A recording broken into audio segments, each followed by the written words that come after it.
Selamat pagi jemaat yang dikasihi oleh Allah. Selamat bertemu kembali dalam kasih kita Yesus Kristus. Biarlah di minggu pertama ini kita persiapkan hati dan pikiran kita untuk datang kepada Dia. Haleluya. Nyanyi pujian bagimu Tuhan. Hanya Engkau saja yang layak dipuji. Terima kasih Tuhan. Kami siap untuk memuji dan menyembah-Mu. Haleluya.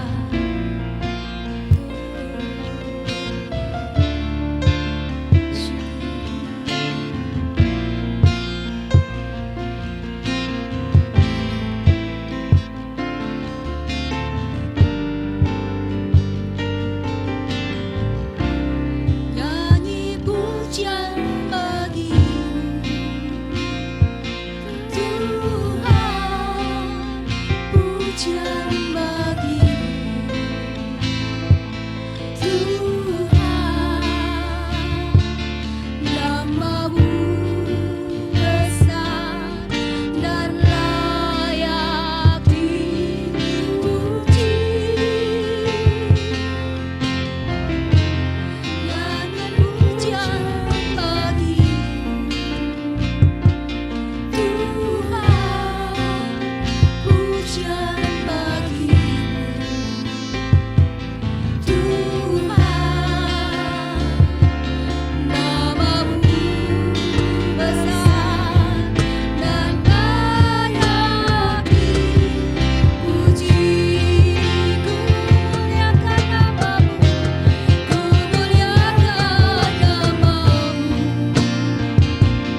bagi Engkau Allahku. Engkau adalah anak domba Allah. Terima kasih Tuhan. Terima kasih Bapa Surgawi. Biarlah tubuh dan darah-Mu yang sangat kami rindukan itu boleh tercurah dan boleh mengalir di dalam kehidupan kami, membawa perubahan dalam kehidupan kami, membawa perubahan di dalam setiap pribadi lepas pribadi kami Tuhan, membawa kesembuhan buat kami Bapa. Kami yakin dan percaya kuasa tubuh, kuasa darah-Mu itu tidak sia-sia. Kami akan memuji Engkau, kami akan meninggikan Engkau, kami akan mempermuliakan nama-Mu, kami akan mengagungkan Engkau, sebab pengorbanan-Mu saja ya Allahku yang siap ditinggikan dan dipermuliakan. Haleluya, haleluya Tuhan. Kemuliaan hanya bagi Engkau di tempat Allah yang maha tinggi, kemuliaan hanya bagi Engkau di tempat Allah yang maha kudus dan maha mulia. Terima kasih Tuhan, amin. Haleluya. Biarlah saat ini kita boleh memuji dan mengandalkan Dia. Saat ini kita boleh mengagungkan Dia. Pengorbanan-Mu bagiku, kasih setia-Mu Tuhan ada dalam kehidupanku. Haleluya. Amin. Terima kasih. Pengorbanan-Mu bagiku, pengampunan-Mu lepaskanku, dan ku terkagum. Oleh darah-Mu ku hidup, kasih karunia-Mu memberiku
kayu salib tidak akan sia-sia. Karena kasih-Mu yang menyelamatkanku, Engkau tetap Maha Mulia. Pujikan pujian ini sebagai doa kita di hadapan Dia. Haleluya Yesus. Terima kasih.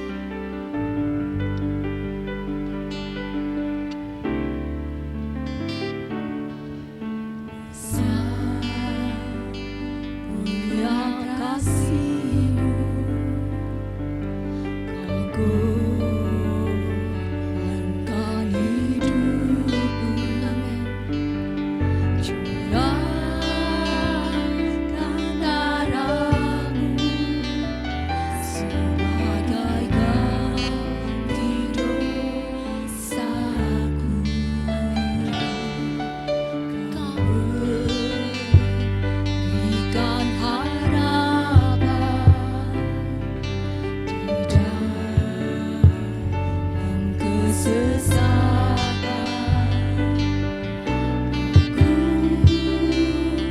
Akulah perbuatan-Mu, Yesus Tuhan penebusku. Karena kasih-Mu yang selamatkanku, menyucikan dan menebus hidupku. Ku naikkan syukur buat pengorbanan-Mu, Maha mulia dan terindahkan Yesus. Amin Tuhan. Terima kasih Yesus. Terima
Shalom, selamat pagi, puji syukur kita naikkan kehadirat Tuhan.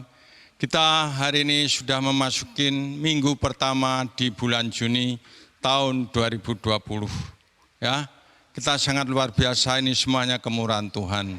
Kalau di bulan April, Mei, kita sampai Juni ini masih mengadakan ibadah secara online, percayalah semua nantinya Tuhan akan memberikan yang terbaik untuk kita semua. Pagi ini sebelum saya mulai membacakan firman Tuhan, mari kita tundukkan kepala dan mata, kita akan berdoa. Bapa, kami terus bersyukur kepadamu dengan semua kebaikan dan kemurahan-Mu. Engkau sudah menyertai memberkati di bulan Mei, dan saat ini kami memasuki di awal Juni, minggu pertama, dan kami juga akan melakukan perjamuan kudus pada pagi hari ini. Berkati firman-Mu yang hamba sampaikan kepada seluruh sidang jemaat-Mu. Biar firman ini Tuhan membawa seluruh sidang jemaat-Mu lebih hari lebih dekat kepadamu, lebih hari lebih sayang kepadamu, karena Engkau juga lebih hari sayang kepada kami anak-anak-Mu. Terima kasih Bapa, Engkau urapi kami hamba-Mu dan urapi seluruh sidang jemaat-Mu yang ada di rumah masing-masing. Kiranya Roh Kudus Engkau terus hadir dalam kehidupan rumah tangga pribadi lepas pribadi. Maka Tuhan taruhlah firman ini di atas segala-galanya. Di dalam nama Tuhan Yesus Kristus kami berdoa dan mengucap syukur yang sepakat katakan amin. Selamat pagi. Pagi ini kita akan ibadah minggu pertama di bulan Juni, dan nanti kita lanjutkan dengan perjamuan kudus pada pagi hari ini. Pagi hari ini saya akan membawa judul tentang kedatangan Tuhan seperti pencuri. Ya, kedatangan Tuhan Yesus itu seperti pencuri yang akan mencuri di dalam rumah saudara dan saya.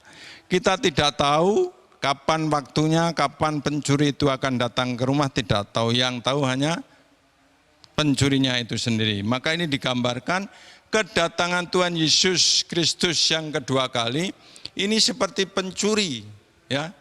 Tahu-tahu datang mencuri, menghabiskan harta benda saya. Kita akan lihat di dalam 1 Tesalonika 5 ayat 1 sampai yang ketiga.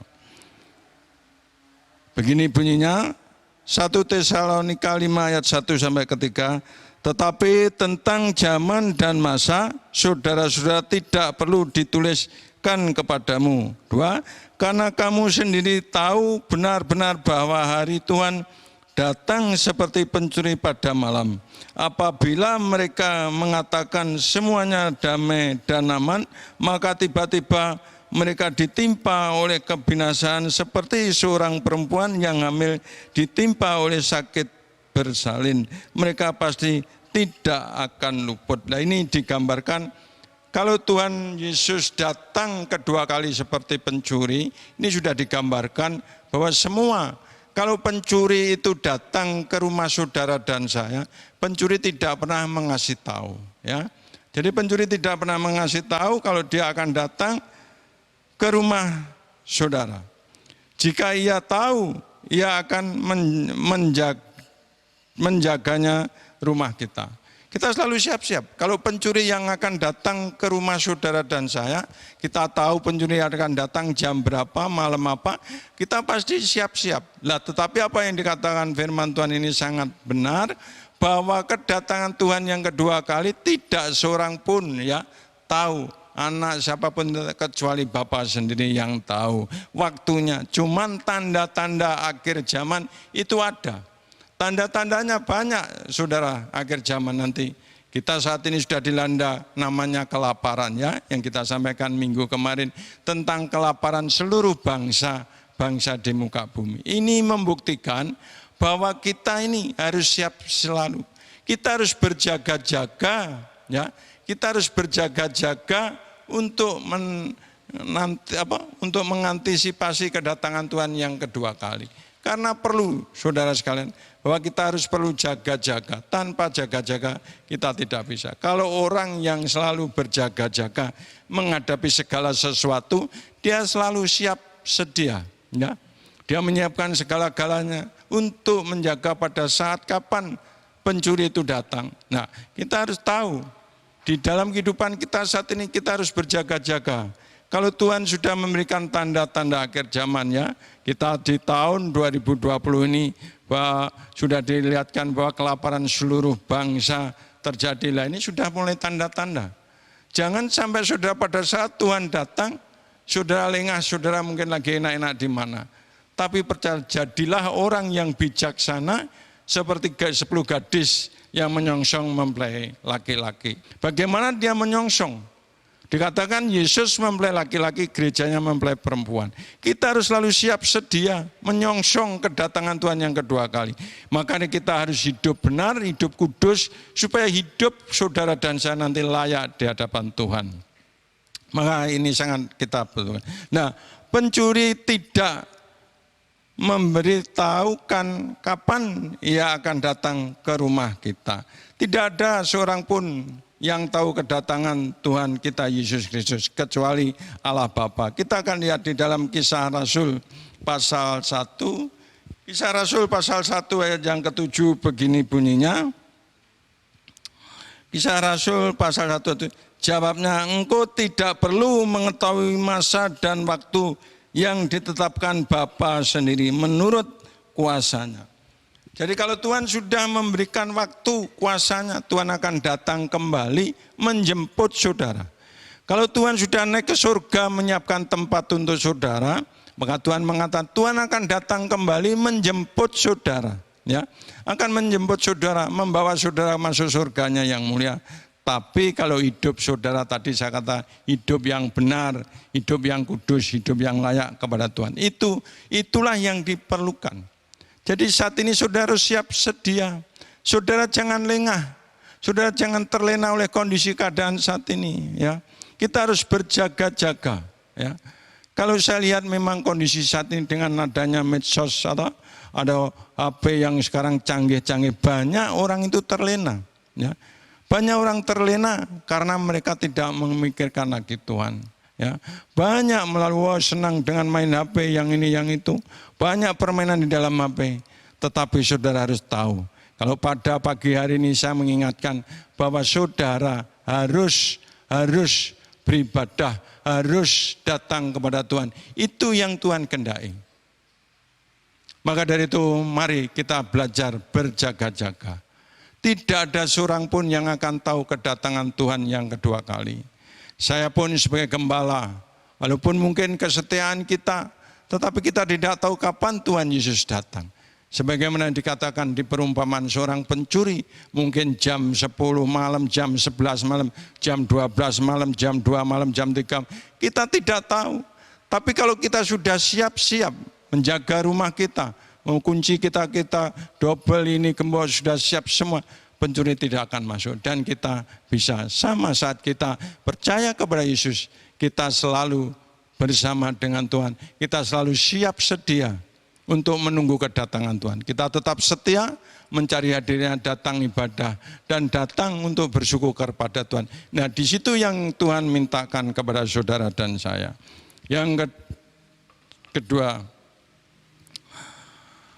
kedatangan Tuhan kembali adalah pasti, ya. Kedatangan Tuhan kembali ke dalam dunia ini pasti. Tidak mungkin tidak. Karena sudah dijanjikan. Kita akan lihat di dalam kisah juga, kisah 1 ayat 10 dan 11. Kisah 1 ayat 10 dan 11 begini bunyinya.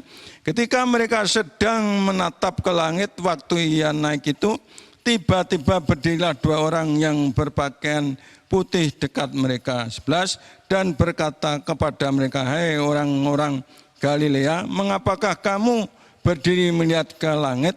Yesus ini yang terangkat ke surga meninggalkan kamu akan datang kembali dengan cara yang sama seperti kamu melihat dia naik ke surga." Nah, ini yang dijanjikan Tuhan, bahwa Tuhan akan datang kembali ke surga. Karena waktu kita memperingati hari kenaikan, Tuhan mengatakan dia harus kembali mudik ke surganya dan dia akan datang kembali dengan cara yang lain. Tetapi kita tidak tahu waktu yang kapan Tuhan akan datang. Cuma saat ini mari kita terus berjaga-jaga untuk mengadakan kedatangan Tuhan. Berjaga-jaga mengantisipasi kedatangan Tuhan yang kedua kali. Ya, jangan sampai seperti zaman Nuh. Ya, waktu zaman Nuh, bangsa dihukum dengan banjir bandang. Ya, hanya keluarga Nuh yang selamat. Lah kalau saat ini Tuhan akan menghukum bangsa, seluruh bangsa ini dengan bahaya kelaparan. Otomatis kalau orang kelaparan mungkin 1 hari kuat, 2 hari kuat, 3 hari. Mungkin selanjutnya tidak akan kuat dan dia pasti mati.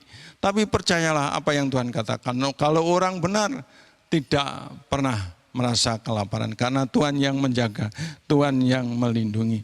Maka kita harus tetap berjaga-jaga, tetap setia, melayani, melakukan apa yang Tuhan firmankan. Ini yang penting. Walaupun katakan saudara banyak uang, tapi kalau sudah tidak mengandalkan Tuhan, tidak ada artinya. Karena uang, harta, benda saudara tidak bisa saudara bawa pulang ke surga yang mulia. Hanya perbuatan, tingkah laku, perkataan saudara yang itu yang sudah pertanggungan jawab di hadapan Tuhan nantinya. Maka saat Tuhan datang kedua kali, kalau sudah dijawab, oh anakku yang kusayangi, anakku yang kukasih, mari masuklah ke dalam perjamuan kami. Sebagaimana yang saya utarakan tadi di dalam perumpamaan 10 gadis, yang 5 bijaksana, yang 5 bodoh. Nah ini kita juga, kita harus jadi orang yang bijaksana, mengerti. Kita harus siap-siap selalu, karena hanya Tuhan yang tahu kedatangan yang kedua kali. Karena Tuhan sendiri yang memberikan jalan kepada kehidupan saudara dan saya. Karena itu mari kita terus belajar taat kepada Tuhan, takut kepada Tuhan, karena dialah yang punya segala-galanya. Tanpa Tuhan kita tidak mampu, saudara. Sebagaimana yang kita sampaikan minggu kemarin, bahwa Roh Kudus, kenapa Roh Kudus dicurahkan? Yaitu Roh Kudus itulah yang penting. Kalau hidup kita dipenuhi dengan Roh Kudus, saya kira kita mampu melakukan segala-galanya. Karena Roh Kudus itu adalah pribadi Allah. Maka mari kita belajar, anak-anakku dan seluruh sidang jemaatku, carilah Roh Kudus, mintalah Roh Kudus kepada Tuhan kita Yesus Kristus. Di minggu-minggu kemarin kita sudah peringati, saya yakin pasti ada yang dicurahkan dalam hidup saudara. Karena saudara adalah anak-anak yang dikasihi, disayangi Tuhan. Yang kedua, pencuri datang saat suasana yang tepat. Demikian juga kedatangan Tuhan. Pencuri datang saat suasana yang tepat, demikian juga kedatangan Tuhan. Jadi Tuhan merencanakan kedatangannya itu dengan ketepat. Kehendak Tuhan yang jadi, bukan kehendak saudara dan saya. Kalau kehendak kita manusia, waktu Tuhan Yesus datang, kita maunya kita tahu. Jadi kita bisa siap-siap melakukan yang baik. Tapi dikatakan tidak seorang pun yang tahu, anak pun tidak tahu, hanya Bapa yang di surga. Tuhan Yesus Kristus yang tahu tentang kedatangan yang kedua kali. Maka kita harus percaya apa yang difirmankan. Ya, kita akan melihat lagi, pencuri datang ke rumah saat masanya orang lagi tidur dan tidak sadarkan lingkungan. Pencuri datang ke rumah saudara saat saudara tidur dengan nyenyak, tidak sadar akan lingkungan saudara. Bahwa pencuri bongkar rumah, bongkar pintu, saudara tidak akan sadar. Karena saudara tertidur lelap. Jadi juga begitu. Kalau kita melupakan untuk datang ibadah kepada Tuhan, saudara pasti tidak akan masuk surga. Tapi kalau saudara selalu siap-siap kapan Yesus datang. Tapi mari saya terus mengajak kita tetap setia untuk datang kepada Tuhan. Karena dialah yang punya segala-galanya. Dia yang punya waktu, dia yang punya kekuatan, dia yang punya kesehatan. Percayalah bahwa itu semua ada di dalam tangan Tuhan. Maka dari itu saya mengajak terus kepada sidang jemaat, tetap setia kepada Tuhan. Sama seperti pada zaman Nuh, orang makan, minum dan tidak sadar diri dan lingkungan mereka. Matius 24 ayat 37. Matius 24 ayat 37 begini ya. Sebab sebagaimana halnya pada zaman Nuh, demikian pula halnya kelak pada kedatangan Anak Manusia. Sebab sebagaimana mereka pada zaman sebelum air bah itu makan dan minum, kawin dan mengawinkan, sampai kepada hari Nuh masuk ke dalam bahtera.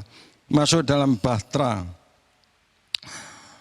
Dan mereka tidak tahu akan sesuatu sebelum air bah itu datang dan melenyapkan mereka semua.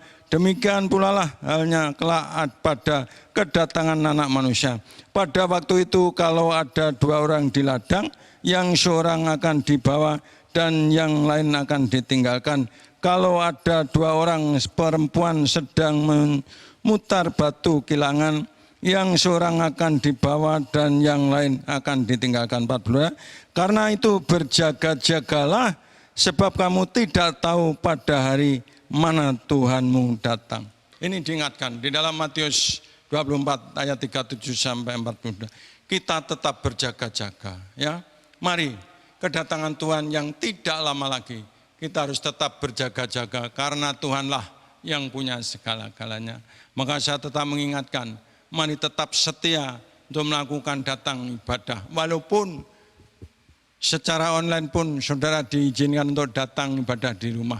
Ini semua karena Tuhan punya rencana yang indah dalam kehidupan saudara dan saya. Saya yakin dan percaya inilah waktunya. Di saat saudara di rumah, saudara tidak bisa bekerja karena semua pekerjaan tutup. Apa saudara mungkin hanya main-main HP? Tapi lakukanlah. Membaca firman, merenungkan firman, dan berdoalah. Ya, ini mungkin rencana Tuhan.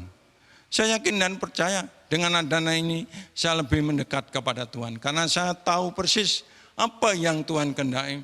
Supaya kita manusia lebih dekat kepada Tuhan. Supaya saudara tidak main-main. Ajar anak-anak saudara untuk ajar duduk bersama suami, istri, anak-anak. Terus membaca firman. Ini kita harus belajar. Dan segitu namanya berjaga-jaga.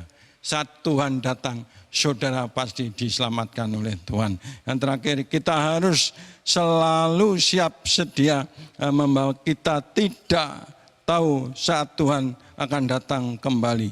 Matius 24 ayat 44 begini bunyinya.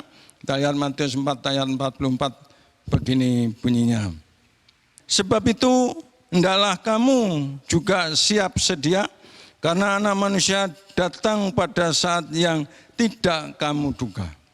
Jadi kita harus siap sedia. Karena kedatangan Tuhan yang kedua kali tidak ada, saya katakan tidak ada seorang pun yang tahu. Anak pun tidak tahu. Hanya Tuhan Yesus Kristus yang tahu kedatangan Dia yang kedua kali. Maka dari itu Tuhan, kita bersyukur kepada Tuhan.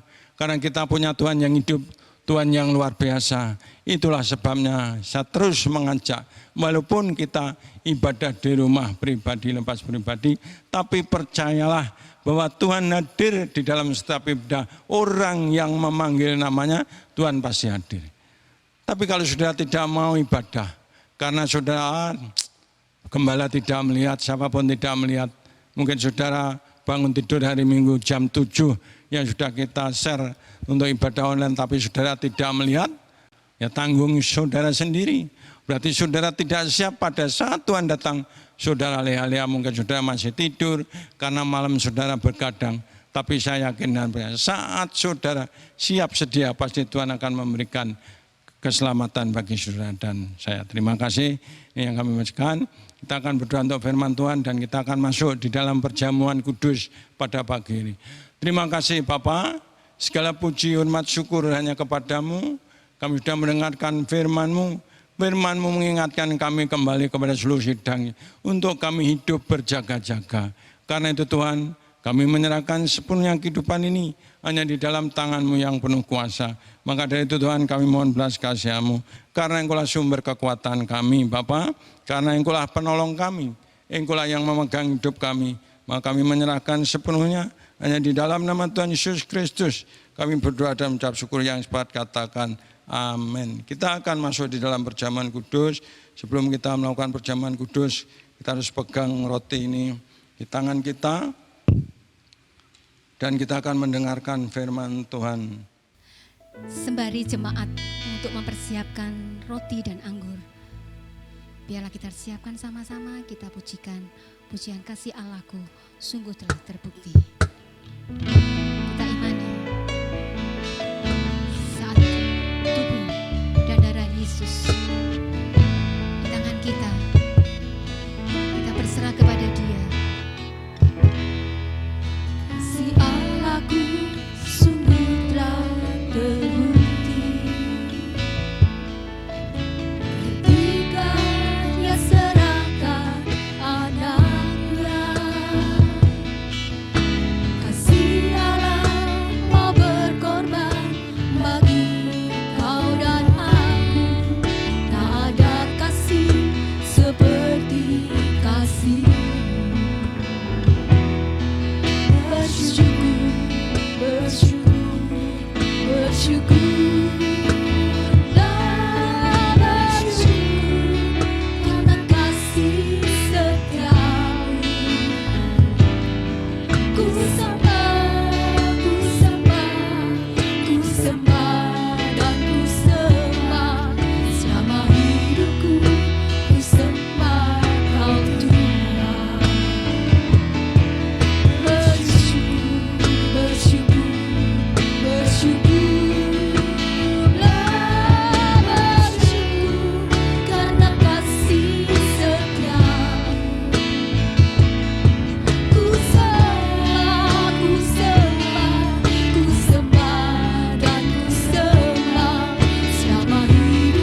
Mari kita akan masuk di dalam perjamuan kudus.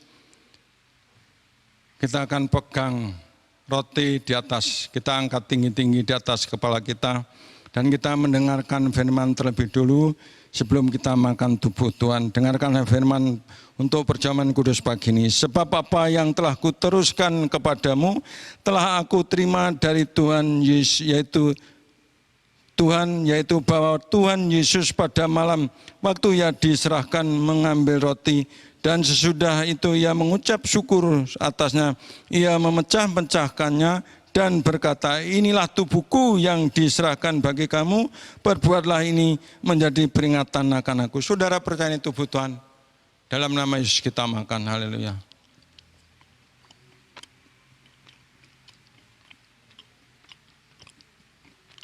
Cawan kita angkat tinggi-tinggi dan kita mendengarkan firman Tuhan. Demikian juga ia mengambil cawan sesudah makan lalu berkata, cawan ini adalah perjanjian baru yang dimeteraikan oleh darahku. Perbuatlah ini setiap kali kamu meminumnya menjadi peringatan akan aku. Saudara perani darah Yesus, mari kita minum di dalam nama Yesus. Terima kasih Bapa. Kau sudah memberikan tubuh dan darah-Mu. Berikan kami kekuatan-Mu, berikan kami kemuliaan-Mu. Kami terus bersyukur. Haleluya, haleluya. Haleluya. Yesus.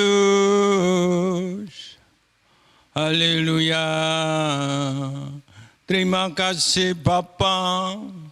Kami bersyukur. Haleluya, haleluya, haleluya, haleluya. Yesus, terima kasih. Kami bersyukur kepadamu Bapa, yang sudah memberkati roti sebagai tubuhmu dan anggur sebagai darahmu. Itu sudah masuk kepada seluruh sidang jemaatmu. Dan itu membuktikan bahwa engkau sudah menyatu dalam kehidupan setiap anak-anakmu yang percaya dan beriman kepadamu. Maka dari Tuhan kami bersyukur pagi hari ini kami bisa melaksanakan perjamuan kudus. Terima kasih firman-Mu yang sudah hamba dengarkan Tuhan, supaya seluruh sidang jiwa mendengar firman-Mu, mereka selalu siap-siap untuk menghadapi kondisi saat ini. Karena kami tahu Tuhan, kedatangan-Mu tidak lama lagi, cuman waktu dan tepat Engkau yang tahu. Kami tidak tahu, cuman kami belajar sebagai umat-Mu, sebagai anak-anak yang sudah kepilih. Kami selalu siap sedia menunggu kedatangan-Mu. Saat Engkau datang kedua kali, Engkau membawa seluruh sidang jemaat-Mu untuk masuk surga-Mu yang mulia. Itu Tuhan yang kami lakukan. Terima kasih Bapa. Di dalam nama Tuhan Yesus Kristus kami berdoa dan mengucap syukur. Kita akan masuk di dalam doa syafaat pagi hari ini. Kami terus bersyukur kepadamu Bapa. Kami menyerahkan gereja-gereja-Mu yang ada di Indonesia. Gereja-gereja-Mu yang ada di kota, di desa, di gunung, di lembah, dimanapun berada. Berkati hamba-hamba Tuhan, pelayan-pelayan Tuhan yang hari pagi ini mengadakan ibadah secara online juga Tuhan. Yang mungkin juga melakukan perjamuan kudus. Engkau memberkati, Engkau jaga, lindungi hamba-hamba-Mu. Jemaat-jemaat-Mu, pelayan-pelayan-Mu dimanapun berada. Orang-orang yang selalu mendahulukan Engkau. Engkau berjanji Engkau akan mencukupkan segala-galanya. Terima kasih Bapa. Kami terus berdoa untuk bangsa dan negara, pulihkan kondisi bangsa ini. Berkati para pemimpin kami. Berkati para pemimpin agama. Berkati para perawat-perawat. Berkati para dokter-dokter yang merawat anak-anak-Mu yang kena virus corona saat ini. Berkati TNI, Polri, Angkatan Udara, Angkatan Laut Tuhan untuk menjaga NKRI. Karena kami tahu Engkau yang mengendaki. Kiranya berikan kekuatan, berkati keluarga yang ditinggalkan juga. Anak-anak-Mu yang berjaga di perbatasan. Kota-kota yang melakukan PSBB ini juga Tuhan kami menyerahkan. Kami juga menyerahkan hari-hari kami ke depan. Apa yang akan terjadi? Kalau sampai bulan Juni Tuhan kami masih ibadah online. Ini semua karena kebaikan dan kemurahan-Mu. Engkau memberkati usaha pekerjaan anak-anak-Mu.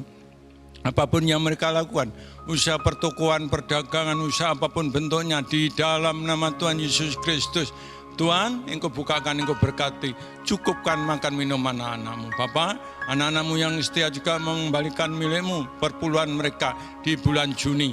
Di dalam nama Tuhan Yesus Kristus, Engkau bukakan tingkap-tingkap langit, berkati rumah tangga mereka, berkati lumbung-lumbung mereka, bekerja, berkati juga usaha pekerjaan mereka, apapun yang mereka orang-orang yang takut dan taat kepadamu. Terima kasih, persembahan-persembahan anak-anakmu juga Tuhan, kembalikan berlipat kali ganda. Kami terus bersyukur yang memberkati gerejamu GPS Sekinah, dimanapun kami berada, kami mohon belas kasihamu, pertolonganmu. Terima kasih Bapa, kami terus menyerahkan kehidupan anak-anakmu di GPS Sekinah ini Tuhan, dari anak sekolah minggu, pemuda, remaja, dewasa. Berkati ibadah-ibadah juga yang dilakukan anak-anakmu, ibadah kaum pria, kaum wanita, ibadah doa puasa, ibadah muda-mudi, ibadah raya setiap minggu, ibadah pagi juga untuk anak-anakmu sekolah minggu. Tuhan tolong jaga lindungi anak-anakmu supaya anak-anakmu tetap setia mencari wajahmu di masa kecilnya sampai nanti dewasanya, supaya mereka tidak meninggalkan Engkau. Saat mereka mendengar firman-Mu, kami yakin dan Bapa Engkau tidak pernah meninggalkan. Terima kasih Bapa, di dalam nama Tuhan Yesus Kristus kami berdoa musuh. Mari kita angkat kedua belah tangan. Saudara-saudaraku yang dikasihi Tuhan, terimalah berkat dari Allah Bapa, Putra dan Roh Kudus, yaitu dari Tuhan Yesus Kristus. Berkat kasih sayang, pertolongan, damai, sukacita, pengurapan dan persekutuan Roh Kudus menyertai saudara sekalian mulai pagi ini sampai kekal selama-lamanya. Berkat Abraham, Ishak, Yakub turun dalam hidup rumah tangga saudara. Tuhan Yesus memberkati dan melindungi engkau. Tuhan Yesus menyinari dengan wajahnya dan memberikan kasih karunia. Tuhan Yesus sendiri menghadapkan wajahnya kepada saudara dan memberikan damai, sukacita, ketentraman dan hidup rumah tangga mulai pagi ini sampai kekal. Terima kasih Bapa. Kami terus bersyukur karena semua kebaikan-Mu sudah memberkati hidup kami. Di dalam nama Tuhan Yesus Kristus kami berdoa dan mengucap syukur yang sepakat, katakan amin. Jemaat yang dikasihi oleh Allah, kita akan menutup ibadah kita saat ini dengan ucapan syukur kita di hadapan Allah.